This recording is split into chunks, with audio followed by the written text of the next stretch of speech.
नमस्कार मित्रों, आपके अपने YouTube चैनल में आपका स्वागत है। आज की जो कहानी है, आज का जो प्रसंग है, बड़ा ज्ञानवर्धक है, बड़ा मोटिवेशनल है। इसलिए वीडियो को पूरा देखें ताकि आपको संपूर्ण जानकारी हासिल हो। आज जो कहानी मैं आपको सुनाने जा रहा हूँ, ये कहानी एक सारस और उनकी पत्नी की कहानी है। ये कहानी बड़ी प्रेरणादायक है। इस कहानी को सुनने के बाद आपके घर में कभी भी किसी भी प्रकार का कोई कलेश नहीं होगा, कोई लड़ाई झगड़ा नहीं होगा। आपके घर में सदैव सुख शांति बनी रहेगी। इस कहानी को आप खुद सुने, अपने परिवार वालों को सुनाएं, अपने बच्चों को तो जरूर सुनाएं। इस कहानी को सुनने के बाद आपके बच्चे वो अच्छे संस्कार वाले होंगे। आपके बच्चे कभी भी कोई गलत ऐसा कार्य नहीं करेंगे जिनकी वजह से अपने माता पिता का सर नीचे को झुक जाए। इसलिए अपने बच्चों को इस कहानी को जरूर सुनाएं। कहानी शुरू करने से पहले जो लोग हमसे नए जुड़े हैं वो हमारे चैनल को सब्सक्राइब करें। शुरू करते हैं आज की प्यारी सी कहानी। एक पानी के तालाब के किनारे एक सारस का जोड़ा रहता था। उनका जीवन बड़ा सुखमय था। वो दिन भर पानी में अपना पेट भरते, अपना भोजन खाते, उसके बाद पानी के किनारे पर वहीं पे बैठ जाते। कहीं दूर जाने की जरूरत नहीं थी। इसी तरीके से उनकी दिनचर्या चल रही थी। उनका जीवन व्यतीत हो रहा था। कुछ दिन को बाद में सारस की पत्नी गर्भवती हो जाती है और जब वो गर्भवती होती है तो वो अपने पति से कहती है कि पिया जी, अब हमें यहाँ से कहीं दूर चलना चाहिए। हमें किसी ऐसी स्थान की तलाश कर दीजिए जहाँ पर हम सुकून से रह सके और लंबे समय तक रह सके, क्योंकि आज के बाद सिर्फ आप ही भोजन लेके आओगे। मैं सिर्फ अपने अंडों पे बैठूंगी। आप हमें और हमारे बच्चों को भोजन लाके देंगे, तभी हम भोजन खा पाएंगे। तो हमें ऐसे स्थान की जरूरत है जहाँ पे हमें भरपेट भोजन मिले, पौष्टिक भोजन मिले। तो सारस अपनी पत्नी से कहता है कि प्रिय, इस तालाब के अंदर भी बहुत सारा भोजन है जो हमसे कभी भी खत्म नहीं होगा। इसलिए आप निश्चिंत रहें, आप चिंता न करें। वो सारस अपनी पत्नी को ये बातें कहता है कि तुम चिंता मत करो, तुम शांति से रहो। कुछ दिन निकलने के बाद उस सारस की पत्नी अंडों को जन्म देती है। जब वो सारस की पत्नी अंडे देती है, अंडे देने के बाद वो सिर्फ अंडों पे बैठ जाती है और अब अंडों पे बैठी बैठी अपने पति पे हुक्म चलाती है। अब उसको जभी भी भूख लगती, अपने पति से कहती और बड़े रौब से वो कहती कि जाइए हमारे लिए और भोजन लेके आइए। अब उसका पति तालाब के अंदर जाता और मछलियां वगैरह ढूंढ के अपनी पत्नी को लाके देता। अब उस सारस की पत्नी जैसे ही उसका पति भोजन लाके देता, वो तुरंत खा जाती और फिर से अपने पति को हुक्म देती कि अभी मेरा पेट नहीं भरा है, इसलिए आप और भोजन लेके आओ। तो उनका पति फिर से जाता और फिर से ढूंढ करके अपनी पत्नी के लिए वो भोजन ले गया था। अब वो जैसी लाके देता, तुरंत उसकी पत्नी खा जाती और फिर से अपने पति को हुक्म करती कि जाओ फिर से भोजन लेके आओ, अभी मैं बहुत भूखी हूँ। अब उस सारस को अपना पेट भरने के लिए भी भोजन नहीं था, क्योंकि वो जितना भोजन ढूंढता उतना ही अपनी पत्नी के लिए ले जाता। खुद नहीं खाता, अपनी पत्नी को ले जाके खिलाता। लेकिन उसकी पत्नी दिन भर भोजन करती, उसके बाद भी उसका पेट नहीं भरता। जैसे ही उसका पति भोजन लेकर आता, तुरंत उसको दूसरा ऑर्डर कर देती। वो कहती कि तुरंत जाओ और भोजन लेके आओ। अब उसका पति दिन भर इसी काम में लगा रहता। पानी में जाता, पानी से भोजन ढूंढता और अपनी पत्नी को लाके देता। उसकी पत्नी तुरंत खा जाती, फिर ऑर्डर कर देती कि और लेके आओ, अभी मैं बहुत भूखी हूँ।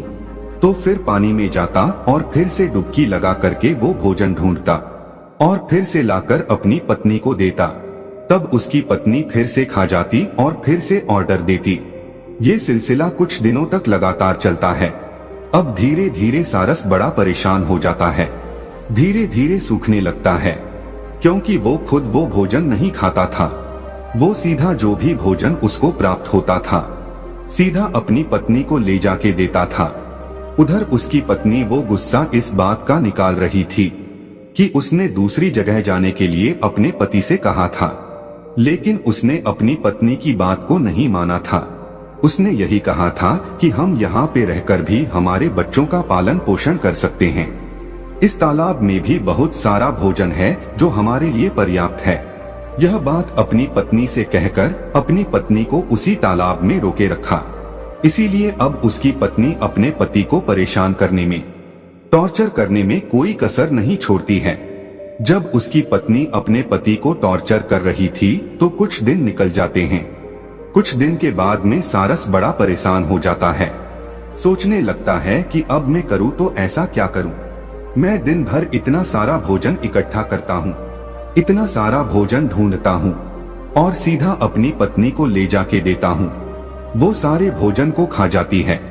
उसके बाद भी उसका पेट नहीं भरता।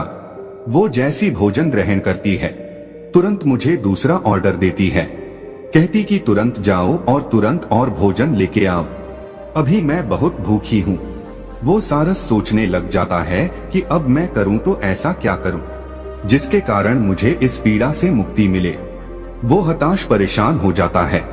धीरे धीरे उसका शरीर, उसका बदन सूखने लगता है। अब उसको काफी दिन हो जाते हैं भोजन खाए हुए। वो जितना भी भोजन ढूंढता सभी अपनी पत्नी को ले जाके दे देता। खुद भूखा प्यासा रहकर भी दिन भर पानी में भोजन की तलाश करता और जो भी भोजन उसको प्राप्त होता उसको तुरंत अपनी पत्नी को ले जाके देता। इसी तरीके से अब वो सारस धीरे धीरे बिल्कुल सूख जाता है। अब उसकी हालात इतने खराब हो जाते कि वो चलने के काबिल भी नहीं रहता, दौड़ने के काबिल भी नहीं रहता, उड़ने के काबिल भी नहीं रहता। लेकिन उसकी पत्नी को उस पर बिल्कुल तरस नहीं था, बिल्कुल दया नहीं थी। अब तो कुछ दिनों के बाद उसके बच्चे और हो चुके थे। अंडों से बच्चे भी निकल आए थे। अब तो बच्चों को भी भोजन ले जाके देना पड़ रहा था, साथ में उसकी पत्नी को भी भोजन ले जाके देना पड़ रहा था। पहले तो वो सारस बीच बीच में थोड़ा भोजन खुद खा लिया करता था, लेकिन अब तो उसके बच्चे भी हैं और उसकी पत्नी भी है। अब तो वो एक निवाला भी नहीं खा सकता था। जितना भोजन उसको मिलता सभी भोजन को अपनी पत्नी को, अपने बच्चों को ले जाके देता, खुद एक भी निवाला नहीं लेता। अब धीरे धीरे सारस के हालात खराब हो जाते। अब वो बिल्कुल सूख जाता है, बिल्कुल हड्डियों का ढांचा बन जाता है। कहते हैं ना कि भूखा भजन ना हो गोपाला, ये पकड़ 3 कंठी माला। क्योंकि भूखे रहकर कोई भी जीव जंतु किसी भी कार्य को नहीं कर सकता। इसी तरीके से अब उस सारस की हालत इतनी खराब हो जाती है कि वो नहीं तो चल सकता, नहीं उड़ सकता, कुछ नहीं कर सकता था। अब वो सारस धीरे धीरे हड्डियों के ढांचे में बदल जाता है। उस सारस का मांस वो सब सूख जाता है। अब वो एक हड्डियों का ढांचा बन के रह जाता है। जब वो सारस हड्डियों का ढांचा बन जाता है, उसकी क्षमता नहीं रहती है। तब वो अपनी पत्नी से कहता है कि प्रिय, अब मैं सिर्फ कुछ दिनों का मेहमान हूँ। अब आप यदि मुझे टॉर्चर ना करें तो आपकी बड़ी कृपा होगी। अब तो बच्चे भी बड़े हो चुके हैं। आप स्वयं भी पानी में जाकर, आप स्वयं भी तालाब में जाकर अपने बच्चों के लिए भोजन ला सकती हो, अपने लिए भोजन ढूंढ सकती हो। अब मैं सिर्फ कुछ ही दिनों का मेहमान हूँ। आप अच्छे से रहना और अपने बच्चों का अच्छे से लालन पालन करना। इतनी बात वो सारस अपनी पत्नी से कहता है। तब उसकी पत्नी कहती है, क्या तुम अभी मरने वाले हो?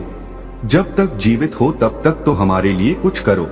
जब अपनी पत्नी की इतनी बात सुनता है तो वो सारस झुरझुर रोने लगता है और परमात्मा से दुआ करता है कि परमात्मा, हे मेरे मालिक, हे मेरे परम पिता, तुम मुझे इस धरती से अभी क्यों नहीं उठा लेता?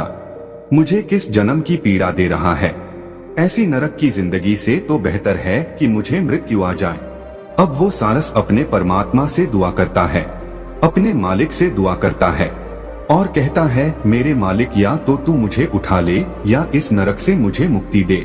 इतनी बात कहने के बाद अब वो सारस अपनी पत्नी से बात करना बंद कर देता है और मौन हो जाता है और ईश्वर का ध्यान करने बैठ जाता है। ईश्वर का ध्यान करते हुए कुछ समय उसको निकल जाता है। अब वो एक ही प्रण बना लेता है, ना ही वो कुछ भोजन ग्रहण करता है, ना ही पानी पीता है। अब वो सिर्फ भगवान का ध्यान करने के लिए बैठ जाता है। उसने ये वचन लिया, ये प्रण लिया कि मैं जब तक भगवान का भजन करूंगा तब तक या तो ईश्वर मेरे सामने नहीं आ जाते या फिर मेरे शरीर से प्राण नहीं निकल जाते, तब तक मैं भूखा प्यासा रहकर ही भगवान का भजन करूंगा। यही प्रण लेकर अब वो सारस भगवान की भक्ति करने के लिए बैठ जाता है। उधर उस सारस की पत्नी अपने बच्चों को लेकर और अपने पति को ऐसी दुख पीड़ा की हालत में, ऐसी नाजुक हालत में छोड़कर उस तालाब से चली जाती है और अपने पति को ऐसे संकट में जूझता हुआ छोड़कर निकल जाती है। अब सारस भगवान की भक्ति करता है। कुछ समय निकलने के बाद उसकी भक्ति से श्री हरि विष्णु प्रसन्न होते हैं। श्री हरि विष्णु उस सारस के समक्ष जाकर प्रकट होते हैं और उस सारस को वरदान देते हैं और कहते कि मांगो, तुम्हें क्या मांगना है। जब सारस श्री हरि विष्णु से कहता है कि प्रभु मुझे मेरी पत्नी का साथ दे दीजिए, वो सारस तब भी यही मांगता है, उसको और कुछ सूझता ही नहीं है। वो सिर्फ यही मांग पाता है कि मुझे मेरी पत्नी का साथ दे दीजिए। तो श्री हरि विष्णु कहते हैं कि तथास्तु, ऐसा ही होगा। वो सारस मांगना तो कुछ और चाहता था, लेकिन उसके मुख से यही निकलता है कि प्रभु मुझे मेरी पत्नी का सहारा दे दीजिए, मेरी पत्नी का साथ दे दीजिए। श्री हरि विष्णु ये आशीर्वाद देते हैं कि तथास्तु, ऐसा ही होगा। अब वो सारस अपनी पत्नी का सानिध्य पाता है। फिर से उसकी पत्नी उसको मिल जाती है। श्री हरि विष्णु की कृपा से उसके बच्चे और उसकी पत्नी उसको फिर से मिल जाती है और वो अपनी पत्नी के साथ दुख पीड़ा झेलता हुआ अपना जीवन व्यतीत करता है। और एक दिन ऐसा आता है कि वो सारस मृत्यु को प्राप्त हो जाता है। दोस्तों, आज भी सारस जो है, अंडे देने के बाद कभी भी भोजन लेने के लिए नहीं जाती। वो सिर्फ अंडों पर बैठी रहती है, हमेशा 24 घंटे। उसका पति ही उसको भोजन लाके देता है और जब उसके अंडों से बच्चे निकलते हैं, तब भी उस सारस का पति अपनी पत्नी को और अपने बच्चों को पानी से भोजन ढूंढ के लाता है और अपनी पत्नी को अपने बच्चों को भोजन खिलाता है।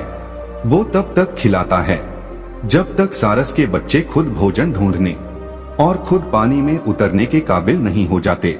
तब तक सारस अपनी पत्नी को और अपने बच्चों को स्वयं भोजन लाके खिलाता है, क्योंकि ये श्री हरि विष्णु के एक आशीर्वाद के कारण हुआ है। उस वक्त यदि वो सारस कुछ और मांग लेता तो हो सकता है वो अपने बच्चों का, अपनी पत्नी का लालन पालन नहीं करता, लेकिन उसने श्री हरि विष्णु से यही मांगा कि प्रभु मुझे मेरी पत्नी का साथ चाहिए। तो भगवान ने उनको ये आशीर्वाद दे दिया कि तथास्तु, ऐसा ही होगा। उसके बाद से सारस कभी भी आपको अकेली नहीं मिलेगी, वो हमेशा जोड़े में मिलेगी। जहाँ भी आपको नजर आएगी वो जोड़े में नजर आएगी।